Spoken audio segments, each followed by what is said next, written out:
Les gars, elle est aveugle et malgré le fait qu'elle est aveugle, elle fabrique des très jolis sacs. La dernière fois, j'ai fait une publication sur ma page Facebook dans laquelle je présentais cette dame avec ses œuvres. Et il y a beaucoup de personnes qui se sont posé la question de savoir comment un aveugle peut faire pour fabriquer des si jolis sacs, surtout avec une distinction de couleur. Et face à ces commentaires, j'ai décidé de venir vers la dame pour lui poser vos questions, pour qu'elle puisse nous expliquer comment elle fait pour fabriquer des si jolis sacs étant aveugle. Bonjour, est-ce que tu peux te présenter Merci, bonjour. Moi, c'est Matan Aliénor d'Aquitaine. Je suis aveugle depuis ma naissance. Donc, je n'ai jamais vu. Ok. La dernière fois, tu te souviens, la dernière fois où j'ai fait la vidéo sur toi, il y a des personnes qui ont posé des questions comme comment un aveugle peut faire pour fabriquer des si jolis sacs comme ça. Et leur véritable problème, c'est la distinction de couleurs. Puisque tu ne vois pas comment tu peux faire pour fabriquer un sac comme ça avec des couleurs différentes, bien classées. Bon, je suis avec moi, comme mes apprentis, la maman et ma fille. Quand on veut fixer un sac, on découpe le fil, je dépose juste les couleurs des fils, côté droit, côté gauche et devant moi. Donc, je redonne seulement le fil. Au fur et à mesure, quand je finis avec telle couleur, je vois la couleur là de moi. Un peu comme ça. Ok, et tu as fait comment pour apprendre à fabriquer les sacs? C'est un don ou bien c'est quelque chose que tu as juste appris? Bon, j'ai appris quand on était au CISPAM à Bafoussam, qui veut dire Centre d'intégration scolaire professionnelle pour malvoyants, il y avait la section professionnelle. Et quand je fréquentais, j'étais curieuse. J'avais quand même appris ce qu'on appelle le bracelet. Et quand je fréquentais, bon, j'ai accouché une fille. Et après, j'ai décidé d'aller me former dans la section professionnelle parce que je ne pouvais pas tout perdre. Puisqu'il n'y avait personne qui doit regarder cet enfant que j'ai accouché si ce n'est pas moi et ma maman. Il fallait que je me forme pour pouvoir avoir quelque chose qui peut me permettre d'avoir mon gagne-pain demain. Et j'ai appris, je me suis mis dedans étant décisif, puisque plein de mes camarades connaissent le métier et ils ne s'intègrent pas dedans, parce que c'est beaucoup pénible de s'asseoir en longueur de journée sur un sac pour faire un sac, c'est un peu pénible. C'est un Ok. peu comme... Bon, dis-moi, qu'est-ce qui te motive? Parce que la plupart des personnes qui sont aveugles restent, ils passent le temps à pleurnicher, je suis aveugle, Dieu m'a maudit, je ne peux rien faire. Qu'est-ce qui te motive à travailler avec autant d'amour? Parce que lorsqu'on regarde tes sacs, ça se remarque juste par le rendu que tu le fais avec amour. Qu'est-ce qui te motive? Qu'est-ce qui fait ta force? Bon, je sais quand même que en tissant mes sacs, c'est que s'il y a les gens qui vont m'encourager et je peux avoir à manger, je peux résoudre les petits besoins de ma fille. Donc, je sais qu'en faisant cela, je peux gagner plus que de pleurnicher, dire que je suis aveugle. Je sais, en tissant les sacs, je vends et je me débrouille. Ok. Et quel message tu peux donner à tes frères aveugles qui passent leur temps à pleurnicher et ne cherchent pas à apprendre à faire quelque chose? Bon, je leur demande juste de venir me voir pour qu'on apprenne le tissage ensemble et qu'ils ne s'attachent plus sur leur sort, qu'ils viennent me voir pour que j'apprenne le message et qu'on puisse chercher à devenir quelque chose de même grâce à ce tissage. D'accord. Et faire ça comme ça te prend combien de temps? Pour tisser un sac, je prends juste une journée pour faire un sac. Ok. Et tu vends la pièce à combien? Bon, pour le prix, ça dépend de la grandeur et du modèle du sac. Il y a beaucoup de modèles, beaucoup de grandeurs. Le sac peut varier même de 3 000 même jusqu'à 15 000. Ça dépend du modèle et de la qualité de sac que tu veux. Dans les commentaires, j'ai vu une personne qui a dit je veux 6 sacs. Est-ce que si quelqu'un te passe à commander de 6 sacs, s'il y a 5 personnes ou bien 10 personnes qui te passent à commander de 6 sacs, est-ce que tu es prêt Je à... peux les satisfaire. Il faut seulement qu'ils soient patients, qu'ils me donnent un peu le temps pour pouvoir faire le travail. Ok. Et dis-moi, quels sont tes projets? Parce que c'est qui est sûr, tu as des projets. Comme tout jeune, tu as des projets. Qu'est-ce que tu envisages de faire dans les années qui suivent si tout se passe bien dans ton activité? Bon, je voulais avoir une grande société du tissage, puisque même je voulais avoir une grande société que je peux former les gens et je reste même une fois là. Je ne sois plus peut-être que dans les carrefours pour attendre qu'on vienne acheter. Donc, il faut avoir une société dont je reste que sur place pour pouvoir attendre les clients. Et dans les commentaires sur ma page Facebook, puisque j'ai fait une deuxième publication après, dans la deuxième publication, il disait qu'il va me rapprocher de toi et que s'il y a des personnes qui ont des questions, qui laissent des questions en commentaire pour que je puisse te les poser. Il y a une personne qui a dit tu as besoin de quoi? Qu'est-ce qui te manque pour atteindre cet objectif que tu viens de présenter?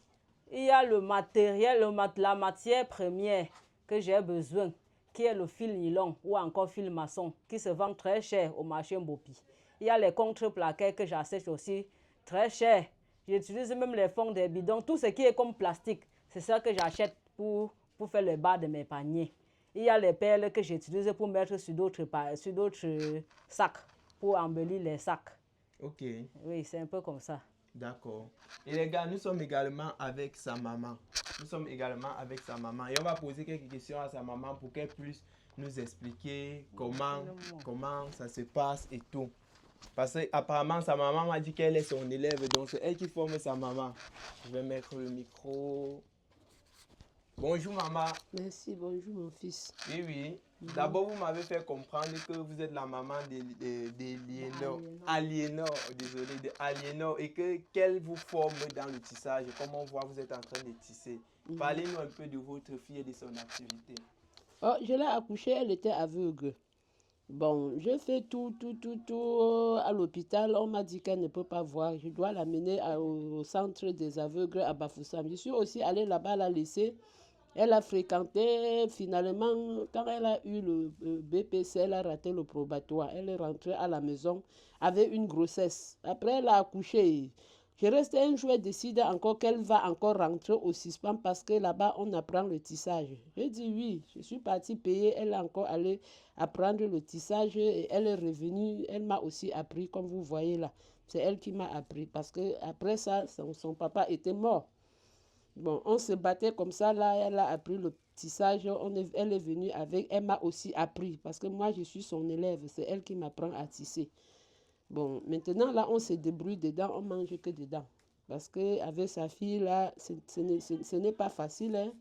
Mais avec ça, elle se débrouille. On tisse comme ça, elle sort, elle vend dans les rues. Le problème est que elle n'a pas l'atelier, elle n'a pas de matériel, beaucoup de choses manquent. Et elle a aussi souvent beaucoup de gens qui viennent chercher à apprendre.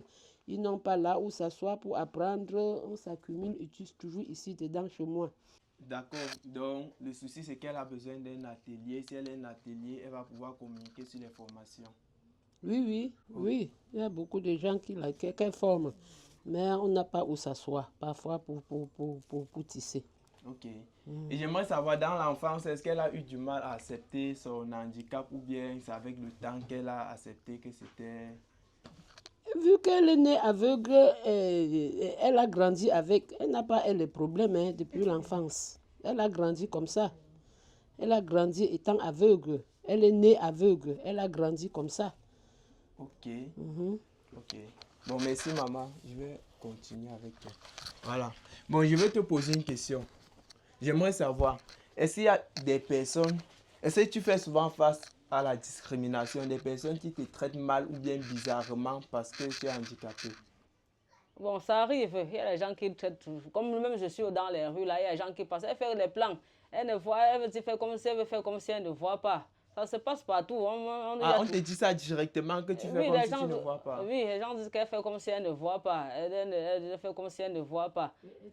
Elle tisse comme ça, elle dit qu'elle ne voit pas comment. Elle dit que mais c'est dans la tête. Comment vous voyez? Il y a des gens qui viennent vers moi, je les explique. Je dis que non, vraiment, on voit. C'est dans la tête. Tu es forte. Mes félicitations. Bon, une dernière chose. La dernière fois, lorsqu'on était ensemble, elle a dit qu'elle va prendre mon numéro, mais qu'elle n'a pas son téléphone sur elle. Et j'ai dit que tu vas faire comment pour prendre mon numéro? Tu as de quoi noter? Elle dit non, j'appelle juste mon numéro et elle va retenir. Et à ma grande surprise, je lui ai donné mon numéro. J'ai appelé une seule fois. Et le soir, elle m'a appelé. Dis-moi, tu fais comment pour avoir une mémoire aussi puissante? Nous tous qui ne voyons pas, c'est déjà comme ça. Toutes mes personnes quand je prends le numéro, ils sont importants à moi, je garde que le numéro dans ma tête. Je n'ai pas le répertoire dans le téléphone pour dire, parce que puisqu'il n'y aura pas de gens, je n'ai pas le téléphone Android, il n'y a pas de gens auprès de moi chaque temps pour m'aider à entrer dans mon répertoire. Je garde mes numéros qui sont importants dans ma tête. Quand tu me dis un numéro sans que tu es important pour moi, ton numéro est déjà calé dans ma tête. Avec moi, je suis sensible. Quand j'habite même avec les personnes, même ton odeur, même ta démarche, je connais. Quand tu viens dire auprès de moi, je dis voilà telle personne qui voit. C'est pour ça que les gens sont souvent étonnés qu'on dit que la fille ne voit pas, alors que moi, je suis très sensible. C'est comme ça, c'est un peu comme ça. Ok. Bon, tu as dit que ton plus grand rêve, c'est de... Tu as dit que ton plus grand rêve, c'est d'ouvrir une grande société. Une grande société qui forme des personnes et qui fabrique les sacs en quantité oui. pour revendre. Pas seulement les sacs. Voilà. C'est bon. Donc, il y a les habillages et tout. Il y a beaucoup de choses. Je vais publier les images des articles en commentaire. Maintenant, qu'est-ce qui te manque sur le plan financier? Tu peux réaliser ton projet avec combien? Parce que j'ai envie que dans cette vidéo, tu donnes ton numéro Orange Money et le nom de ton compte pour que s'il y a des personnes qui veulent bien te soutenir, qui fassent un geste, si ça peut te permettre de réaliser plus rapidement ton projet. Bon, je n'ai pas un prix, une détermination, je n'ai pas un prix fixe. Donc, je peux avoir, au début, c'est pour le moment, je dis que ce qu'il faut d'abord, il faut avoir un stock de matériel. Donc, je peux d'abord tisser beaucoup. Il faut avoir un stock de... Oui, un emplacement où je peux rester pour vendre. Ok. Bon, j'aimerais que tu donnes ton numéro Orange Money pour les gens qui veulent te soutenir. Tu donnes ton numéro et le nom du compte. Bon, mon numéro Orange est le 696 33 83 91. Et le numéro Momo est le 681 42 54 71. Le nom c'est Matan Aliénor d'Aquitaine. Pour les deux. Pour les Orange deux. comme... Orange comme MTN. C'est Matan. Aliénor d'Aquitaine. Ok. Donc les gars, vous avez suivi, vous avez vu ce qu'elle fait, c'est juste extraordinaire, c'est juste waouh. Et moi particulièrement, lorsque je suis venu pour faire cette deuxième vidéo, c'était premièrement pour moi parce que son histoire m'a marqué. Le fait que malgré son handicap, elle fait des sacs très jolis. Il y a des personnes dans la rue ils n'ont pas de soucis, ils n'ont pas de handicap, mais malgré le fait qu'ils n'ont pas de handicap, ils ne font rien, ils passent leur temps à pleurnicher. Or, elle, malgré son handicap, elle a pris son handicap comme une force et elle s'est formée aujourd'hui. Elle fait des œuvres vraiment extraordinaires. Et moi, je pense que ce sont des projets comme ça que nous devons soutenir. Ce sont des projets comme ça que nous devons soutenir. Donc, elle a donné son numéro Orange et MTN Money. Pour ceux qui veulent bien la soutenir, faites un geste. Moi, particulièrement, je n'ai pas voulu donner mon numéro parce que je veux que vous soyez directement en contact avec eux. Moi, je ne suis pas un influenceur, je suis un créateur de contenu qui a vu une jeune demoiselle qui fait des œuvres extraordinaires et ça m'a marqué. Et j'ai décidé de faire une vidéo avec elle pour partager avec ma petite communauté parce que je sais que dans ma communauté, il y a des personnes qui vont bien vouloir la soutenir. Donc les gars, abonnez-vous à la chaîne et on se dit à très bientôt pour une nouvelle vidéo. Une dernière phrase, tu as quelque chose à dire? Je suis très contente et j'attends les commandes, j'attends beaucoup de commandes et beaucoup d'encouragement. Vous avez suivi, elle attend les commandes, les sacs sont très jolis les gars. Abonnez-vous à la chaîne et on se dit à très bientôt pour une nouvelle vidéo.